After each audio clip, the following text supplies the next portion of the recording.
Selamat pagi semua, senang sekali bisa berjumpa dengan kalian semua di kelas ekonomi ini. Semuanya hadir, tidak ada yang absen. Sekarang siapkan buku modul kalian ya, dan juga catatan serta agenda siswa kalian. Nanti silahkan buat catatan seperlunya, tidak perlu mencatat semua, yang penting-penting saja untuk bisa mengingat pelajaran hari ini. Karena sebenarnya apa yang dibahas itu ada di buku modul kita. Nah, hari ini kita akan membahas modul 6, yaitu pendapatan nasional dan kesejahteraan ekonomi. Bayangkan begini, mungkin kalian pernah melihat ada pedagang gorengan di dekat rumah kalian. Setiap sore dia jualan. Nah, di akhir jualan, dia akan hitung hasil jualannya malam itu. Dia hitung berapa pendapatannya hari itu. Menurut kalian, apakah penting dia menghitung pendapatannya? Coba pikirkan.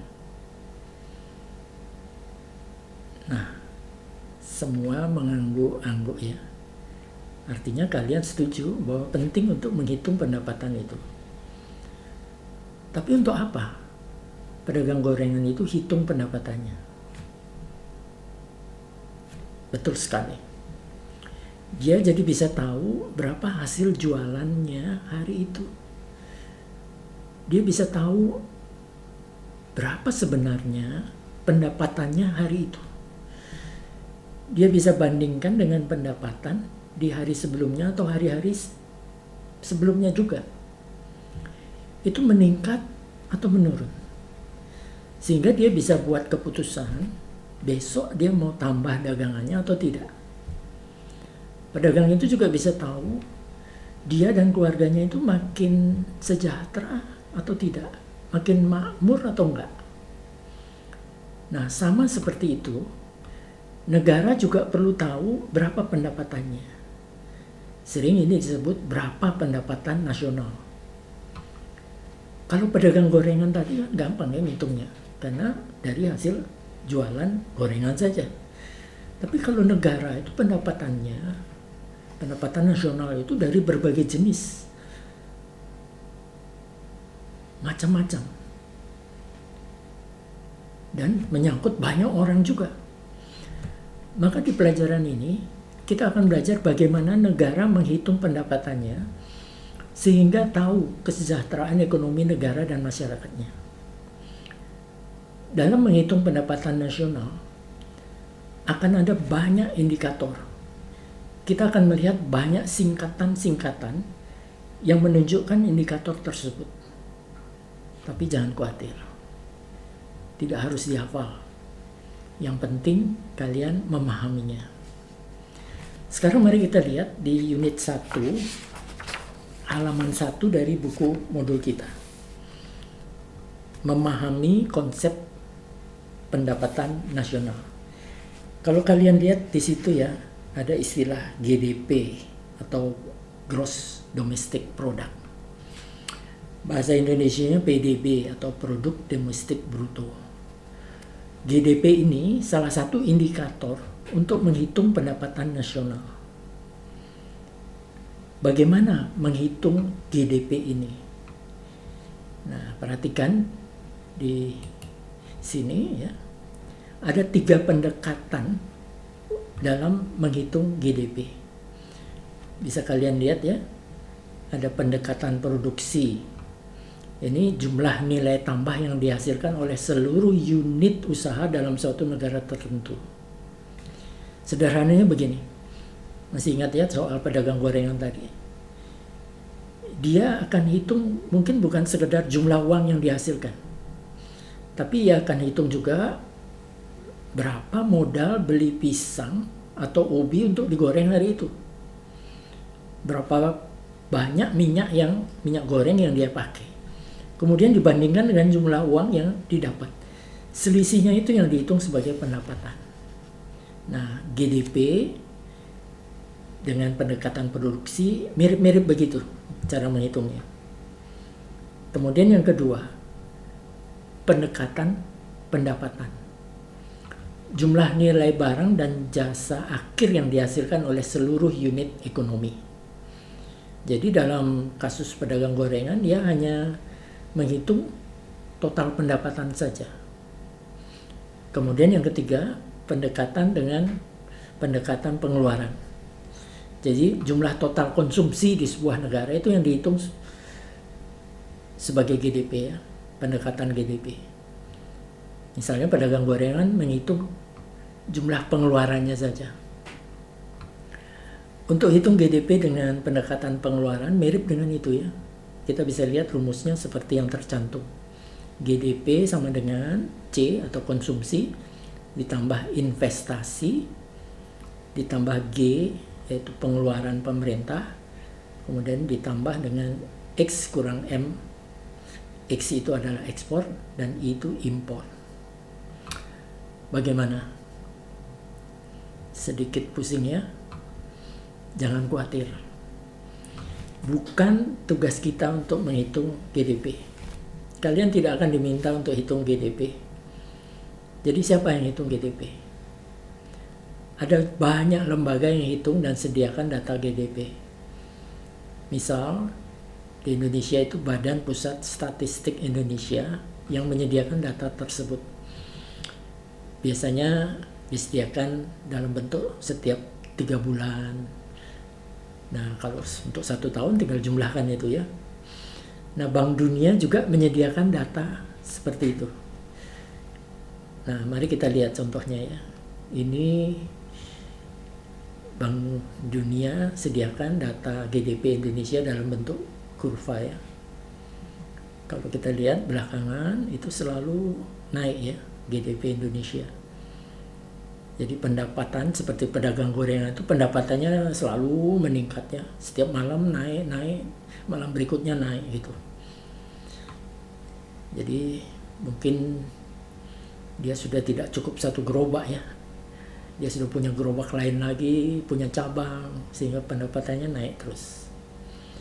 Nah, angkanya mungkin agak sulit ya dilihat di kurva ini. Coba kita lihat di tabel ini ya. Coba lihat di tahun 2011 total GDP atau PDB Indonesia itu berapa? Coba perhatikan. Berapa?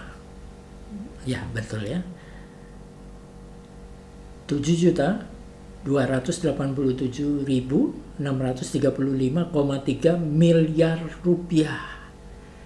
Kalau kalian lihat ke atas itu di tahun-tahun berikutnya terus meningkat ya. Coba perhatikan di tahun 2019 berapa tuh? Betul ya? 10.949.243,7 miliar rupiah. Nah, apa artinya ini? Ya. GDP tinggi itu artinya ekonomi sedang membaik. GDP rendah itu berarti ekonomi sedang memburuk. Nah, sekarang ini kita perhatikan lagi kurva GDP dari Bank Dunia yang tadi. Kita lihat ya, di kurva GDP tahun 1998, GDP Indonesia itu turun sampai tinggal hanya 95,45 miliar dolar. Tahun 98 kalian belum lahir ya. Tapi waktu itu terjadi krisis ekonomi.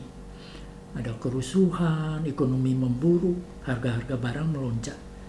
Maka GDP-nya itu di kurva itu paling rendah sekali. Itu artinya keadaan ekonomi waktu itu sedang buruk juga. Nah, setelah 98 GDP-nya terus meningkat ya, meningkat. Tahun 2020 sudah lebih dari 1 triliun dolar. Artinya ekonomi sedang baik. Nah, bagaimana sampai di sini? Kalian paham ya apa itu GDP? Lega ya? Kita tidak diminta untuk hitung GDP. Tapi kita paham GDP adalah indikator penting untuk mengetahui kondisi ekonomi di suatu negara dalam suatu periode tertentu. Seperti pedagang gorengan perlu tahu kondisi ekonominya dengan hitung pendapatannya, mau tambah dagangan atau tidak, berapa yang boleh dibelanjakan. Negara juga gitu, perlu tahu berapa pendapatannya. Kalian juga begitu, kalian juga perlu tahu ya, berapa pendapatan kalian. Mungkin sekarang belum ada penghasilan, tapi uang jajan kalian tuh berapa, supaya kalian tahu bisa belanjakan itu dengan baik. Harus berhematnya di mana.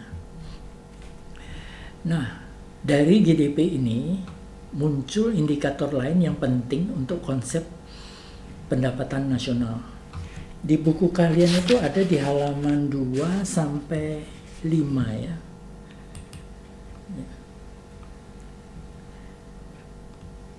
Nah, kalau kalian lihat ini ada GNP ya, atau Gross National Product, yang bahasa Indonesianya itu Produk Nasional Bruto atau disingkat PNB. Apa perbedaan dengan GDP? Ya. Tadi ketika hitung GDP itu tergantung cara hitung ya. Ada 3 pendekatan. Tapi kita juga perlu ingat bahwa dalam suatu negara, misalnya di Indonesia saja, ada juga orang asing yang memproduksi barang atau jasa atau bekerja di Indonesia. Orang asing ini punya pendapatan di Indonesia. Nah, kita sebut ini sebagai pendapatan penduduk asing di Indonesia ini. Nah, dalam perhitungan GDP, yaitu Gross Domestic Product, pendapatan mereka ini termasuk dihitung.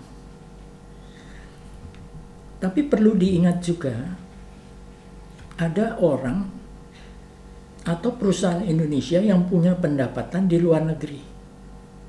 Misalnya ada orang-orang Indonesia yang bekerja di luar negeri. Ada juga perusahaan Indonesia punya cabang di luar negeri.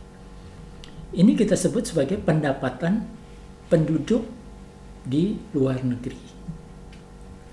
Nah, pendapatan neto atau bersih dari luar negeri adalah pendapatan penduduk di luar negeri dikurangi pendapatan penduduk asing yang bekerja di Indonesia. Maka GNP seperti dirumuskan di sini sebagai GDP ditambah pendapatan neto dari luar negeri. Jadi bisa dikatakan GDP itu menghitung semua pendapatan di suatu wilayah negara tanpa mempersoalkan dia orang asing atau orang asli penduduk negara itu. Sedangkan GNP itu memperhitungkan pendapatan berdasarkan kewarganegaraannya. Nah, negara berkembang seperti Indonesia, kecenderungannya GDP-nya lebih besar dari GNP. Kenapa? Karena di negara-negara berkembang banyak orang asing menanamkan modalnya.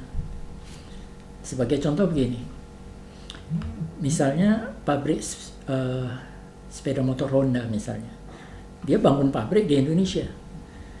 Dalam perhitungan GDP Indonesia, pendapatannya itu diperhitungkan. Tapi dalam perhitungan GNP itu tidak ikut dihitung karena milik orang Jepang, milik penduduk asing.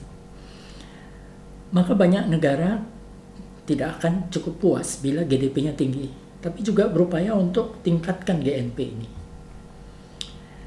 Sekarang mari kita lihat indikator lainnya setelah kita memahami soal GDP dan GNP. Ada NNP, Net National Product, atau PNN, atau bahasa Indonesia PNN ya, Produk Nasional Neto. Kalau kalian lihat rumusnya NNP sama dengan GNP dikurangi penyusutan. Nah, ingat dalam menghitung GDP tadi ada juga barang-barang investasi yang termasuk dihitung. Tapi barang-barang investasi ini misalnya mendirikan pabrik, itu beli mesin-mesin besar, itu harga mesinnya di tahun berikutnya itu nggak sama lagi. Ada penyusutan. Nah, contoh sederhananya begini. Kalau kalian beli handphone hari ini harganya 3 juta. Tahun depan nilainya tidak lagi 3 juta. Mungkin hanya tinggal 1 juta saja. Itu yang namanya penyusutan. Nah, NNP ini menghitung penyusutan itu. Nah, masih ada 3 indikator lainnya ya. Kalau kalian lihat ini ya, GDP tadi sudah kita bicarakan, kemudian GNP, NNP. Nah, yang di sebelah kanan itu ada NNI, PI, dan DI ya. Nah, nanti kalian bisa baca sendiri ini di rumah di halaman 3 sampai 4 ya. NNI, PI, dan DI ini. Nah, sekarang kita lanjut ke halaman 8 dari buku kita. Unit 2 itu menghitung pendapatan nasional.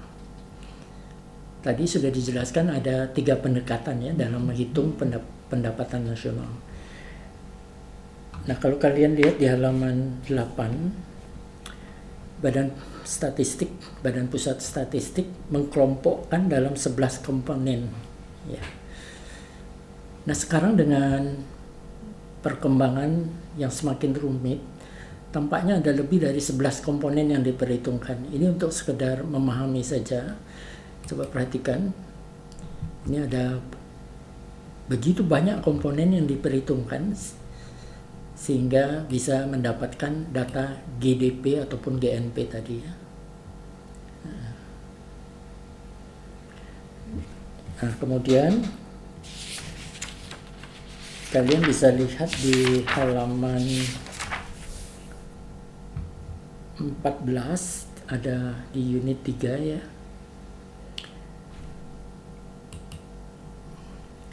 GDP yang kita bicarakan tadi adalah total pendapatan yang diperhitungkan di suatu negara.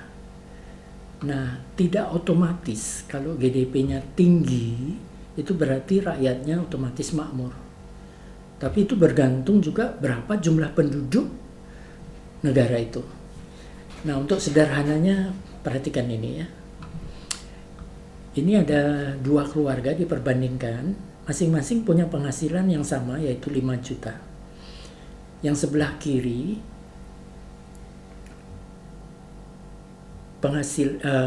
jumlah anggota keluarganya 2 orang, suami istri tanpa anak. Yang sebelah kanan ini 4 orang karena punya 2 anak. Nah, bisa dikatakan per orang jadinya pendapatannya yang sebelah kiri ini 2,5 juta karena dari 5 juta dibagi 2. Tapi yang sebelah kanan karena 4 orang, maka pendapatan per orangnya atau pendapatan per kapitanya 1.250.000. Maka walaupun pendapatannya sama, kemakmurannya berbeda karena jumlah orangnya berbeda ya gitu. Nah, itu sama juga dengan GDP dan GNP. Makanya ada istilah GDP per kapita, yaitu jumlah GDP keseluruhan di suatu negara itu dibagi jumlah penduduknya di negara itu. GNP juga begitu, jumlah GNP keseluruhan dibagi jumlah penduduknya. Nah, berapa GDP per kapita di Indonesia? Di modul di halaman 14 itu ada data GDP per Oktober 2017. Nah, sekarang kita mau lihat ya data yang disediakan oleh data ini kita ambil dari Bank Dunia ya untuk lebih memperjelas hal tadi. Di sebelah kiri itu Indonesia, di sebelah kanan itu kalian tahu ya, Singapura. Ya, betul ya. Nah, GDP tahun 2022 Indonesia itu 1.319.100 dolar Amerika. Ya. Singapura 466.788 dolar Amerika. Nah, mana yang lebih besar? Indonesia. Hampir 3 kali lipatnya Singapura. Tapi apakah Indonesia lebih makmur dari Singapura? Kenyataannya enggak ya. Kenapa? Karena jumlah penduduk Indonesia, kalau kalian lihat itu ya jumlah penduduknya, ini data tahun 2021,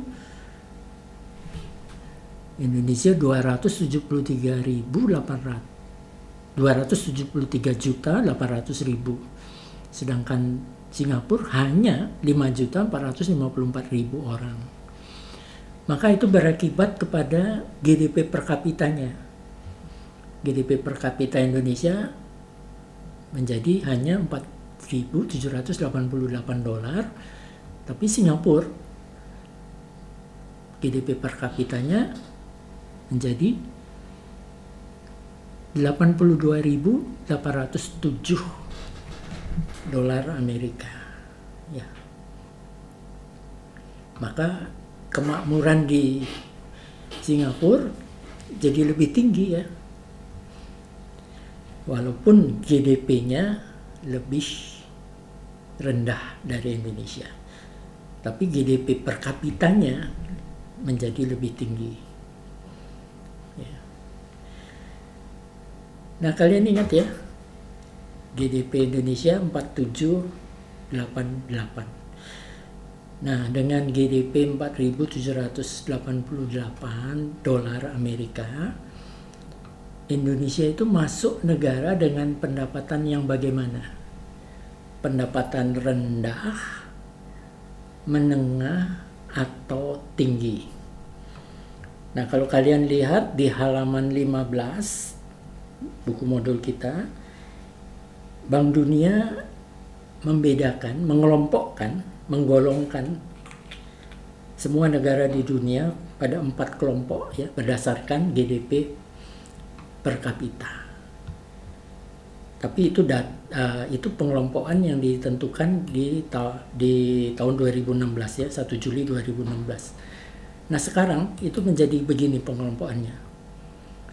Negara pendapatan rendah memiliki pendapatan per kapita 1.135 dolar Amerika ke bawah. Pendapatan menengah bawah memiliki pendapatan per kapita 1.146 sampai 4.465 dolar Amerika. Pendapatan menengah atas memiliki pendapatan 4.466 dolar sampai 13.845 dolar. Pendapatan tinggi GDP per kapitanya di atas 13.845 dolar. Ya. Jadi Indonesia masuk penggolongan yang mana? Kalian benar. Negara pendekatan menengah atas. 4478 berada di antara batas 4.466 sampai 13.845 dolar. Nah, sebagai kesimpulan dari apa yang kita bahas hari ini, kalian bisa lihat di sini ya. Ada indikator penting untuk tahu kondisi ekonomi di suatu negara dalam satu periode tertentu. Kalian lihat di kotak ini ada GDP, GNP, NNP, NNI, PI, dan DI. Data-data GDP, GNP, dan turunannya ini bisa kita dapatkan dari Badan Pusat Statistik atau badan lain yang menyediakan. Tadi kita lihat contoh seperti Bank Dunia juga ya. Nah, kemudian di kotak kiri untuk menghitung pendapatan nasional itu ada 3 pendekatan. Pendekatan produksi, pendekatan pendapatan, pendekatan konsumsi. Kita juga perlu tahu pendapatan per kapita atau GDP per kapita agar mengetahui kemakmuran masyarakat di suatu negara. Pendapatan besar, GDP besar belum tentu makmur kalau jumlah penduduknya juga terlalu besar. Nah, Bank Dunia membuat peringkat atau pengelompokan berdasarkan tingkat pendapatan per kapita.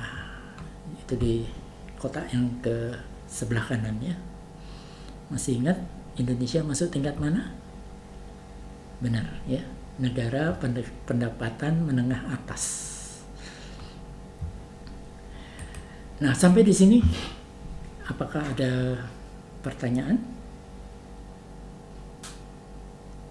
Baik, kalau tidak ada, kita akan akhiri ya pertemuan kita. Nah, sekarang silakan buat catatan di agenda siswa kalian. Nah, nanti silahkan pelajari lebih lanjut. Kalian harap kerjakan latihan soal di halaman 19, mulai halaman 19 itu. Nanti di pertemuan kita berikutnya, kita akan meninjau latihan soal kalian ini. Ya. Baik, terima kasih banyak untuk perhatian kalian hari ini, dan kita akan berjumpa kembali minggu depan. Terima kasih ya.